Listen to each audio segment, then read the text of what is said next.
here goes. I have almost $200,000 worth of debt. This is my debt story.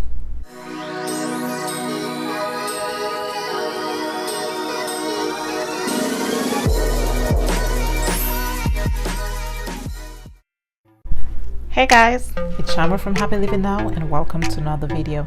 At Happy Living Now, we're focused on building a life of maximum happiness and financial freedom while spending less, saving more, and living you happy. So if you're interested in how to live a rich life no matter where you are in life, this is the place to be. So don't forget to subscribe and hit that notification bell as well so you don't miss videos like this.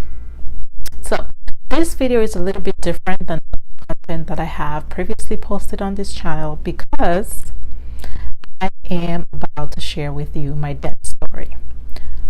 Alright, this is not the most fun video that I've had to make, and I've really thought about making this video a couple times, but I figured if my channel is focused on building a life of maximum happiness, building a life of financial freedom, that also entails the personal finance aspect of life, and so I have the responsibility of sharing that information with you as well. And not only that, I am making this video to hold myself accountable so that I do motivate myself to continue on my debt-free journey. So yeah, I currently have $198,785 of debt. Now, trust me, I know there are I know there are people out there who have way more debt than I do, and there are people out there who have none. And don't come at me, okay? I am making this video to hold myself accountable. I do not need you coming at me. I am aware of the mistakes that I've made. I am aware that my financial decisions are what has gotten me to this point. I am well aware of that, and well aware that I'm holding myself responsible for that and nobody else. But as previously stated, the purpose of this video is to hold myself accountable for my debt-free journey, and to also share with anybody who's interested in following me along on this journey, to maybe help you along the way if you're also interested in working your way to a debt-free life. Okay, so this is the first video in what I hope to be a series of personal finance videos and the like. All right, so yeah, so like I said, I have about $198,785 worth of debt. That amount of debt encompasses many different forms of debt, both secured and unsecured debt. And if you're not familiar with those terms, what that means is secured debt is debt that's secured by some form of collateral. Like if you have a car and a car loan, that's a secured debt. If you have a mortgage, that's a secured debt, versus unsecured debt, which is not secured by any type of collateral or property, like credit card debt and student loans. So when did my journey start? Quite honestly, I don't remember. I do know it started at some point when I was in undergrad, because I think that's when I got my first credit card. But yeah, other than that, I don't really remember the exact time. Now, I'm pretty sure every one of us is familiar with what could lead to accumulating that amount of debt. I was an undergrad at the time.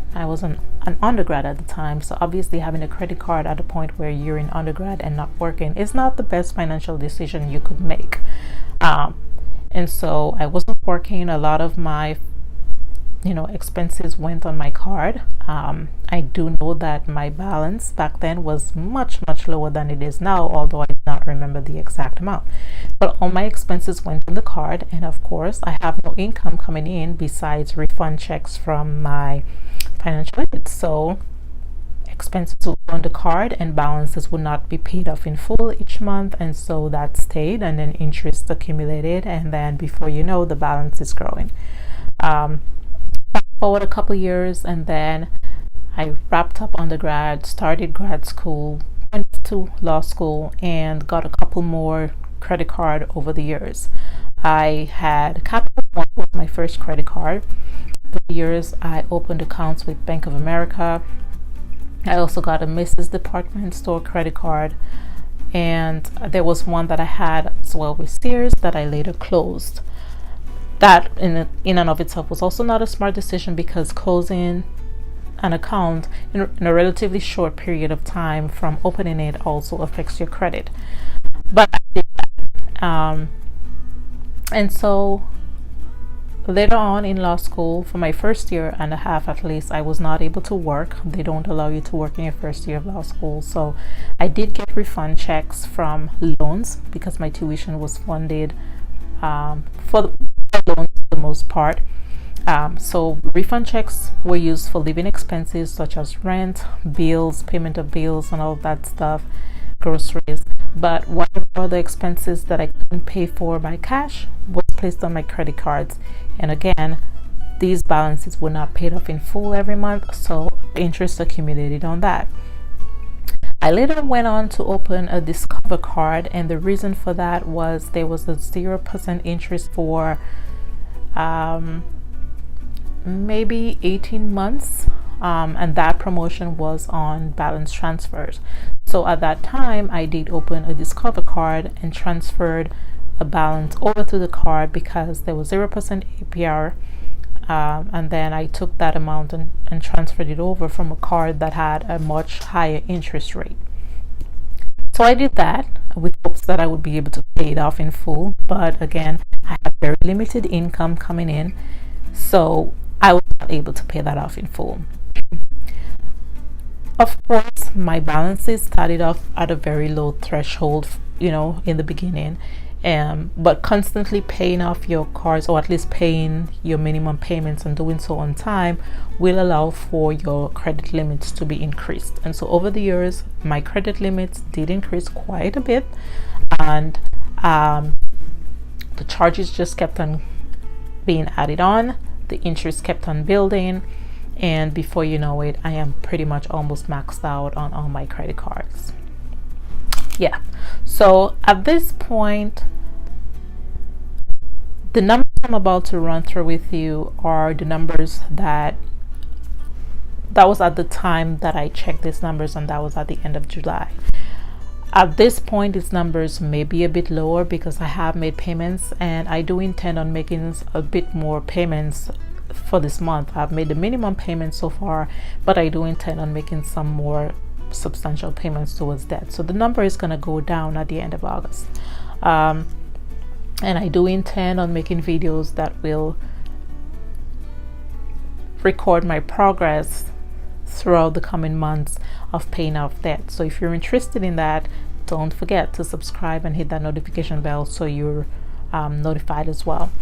So the breakdown of my debt currently, again, just to remind you, $198,785 worth of debt. That includes $18,410 worth of unsecured debt. So that includes all my 4 credit cards and then 2 personal loans. My auto loan at the end of July, was about $4,600, and my student loans is what makes up the majority of that, and that amount is $175,729. So I'll run the numbers again. Credit cards and personal loans, $18,410. Auto loans, $4,600, and I just have one auto loan.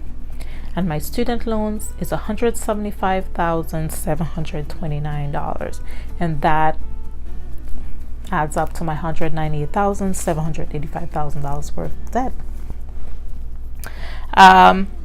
So those are my numbers. Again, I decided to share this with you to be open as I can be, because that's what this channel is about. It's about being open and frank with you and holding myself accountable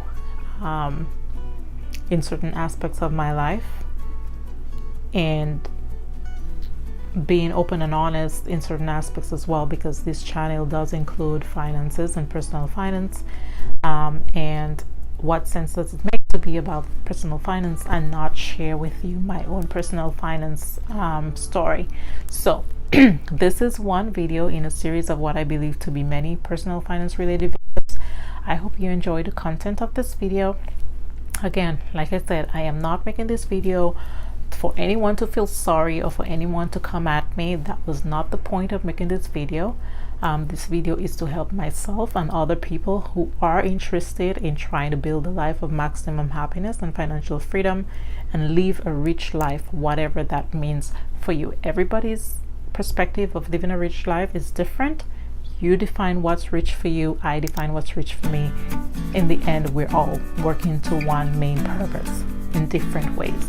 So I thank you guys for watching this video. I hope you guys found the video and content useful. If you're interested in seeing more videos like this, drop me a comment down below, subscribe, hit that notification bell as well. And hey, let me know, do you currently have debt? Is your debt secured? Good debt versus bad debt? And do you intend on working towards being debt-free at all? Thank you guys so much for watching. You guys will see me in the next video. Stay blessed. I love you guys and I mean it.